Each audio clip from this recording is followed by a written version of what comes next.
तुम्हाला तर आठवत असेल तर 2023 मध्ये माझ्या 5 अतरंगी मित्रांसोबत मुंबई ते केदारनाथ बाईक राईड केली होती आणि हा त्याचाच मिनी ब्लॉग आहे आणि त्यासोबत आपल्या मेमरीजचा छान थ्रोबॅक सुद्धा. तर जे कोणी आता केदारनाथ बाईक राईडचं प्लॅनिंग करत असेल तर त्यांच्यासाठी हे व्हिडिओ इन्फॉर्मेटिव्ह ठरणार आहे. सो इथून पुढे येणारे व्हिडिओ स्किप न करता तुम्ही पूर्ण बघा आणि इतरांपर्यंत देखील नक्की शेअर करा.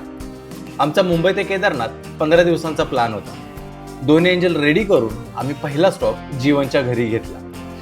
राईड सुरू करायच्या आधी मी तुम्हाला सगळ्यांचा शॉर्ट इंट्रो करून देतो. आपल्यासोबत या राईडमध्ये आहेत माझी धर्मपत्नी प्रतीक्षा, माझा छोटा भाऊ शॉपस्टॉपचा सर्वेसर्वा रोहित, कल्याणचा misal boy Jeevan, one of youngest police officer Vijay आणि त्याचसोबत छोटा पॅकेट आणि यंगेस्ट मेकॅनिक परेश आणि मी तुम्हा सर्वांचा लाडका श्री. बाईकने एवढ्या जाणार म्हणून आम्ही इंटरकॉम घेतले होते. ते कनेक्ट होता होता 11 वाजून गेले कारण कोणालाच सुरुवातीला त्यातलं काहीच कळत नव्हतं. शेवटी सगळ्या बाईकचं पूजन करून आम्ही राईडचा श्री गणेशा केला.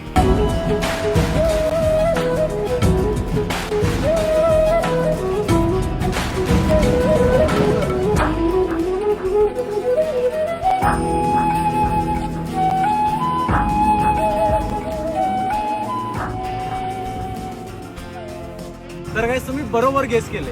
आम्ही आता सगळे केदारनाथला चाललोय.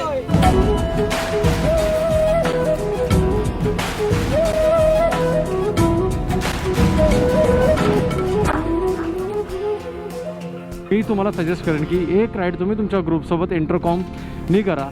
तुम्हाला डेस्टिनेशनला जेवढी मजा नाही येणार ना तेवढी तुम्हाला प्रवासात किंवा राईड करताना तुम्हाला तेवढी मजा येणार आहे जर तुमच्याकडे इंटरकॉम असतील तर. इंटरकॉमवर मजा मस्ती करत मध्ये मध्ये थोडे ब्रेक घेत आम्ही फायनली 3:30 वाजता ओंकारेश्वरला पोहोचलो. एवढा लांबचा प्रवास करून झाल्यावरती कधी एकदाच आम्ही झोपतोय असं झालं होतं. इंटरकॉममुळे आम्हाला राईड स्टार्ट करायला सकाळचे 11 वाजले. त्यामुळे ओंकारेश्वरला पोहोचायला आम्हाला पहाटेचे 3:30 वाजले.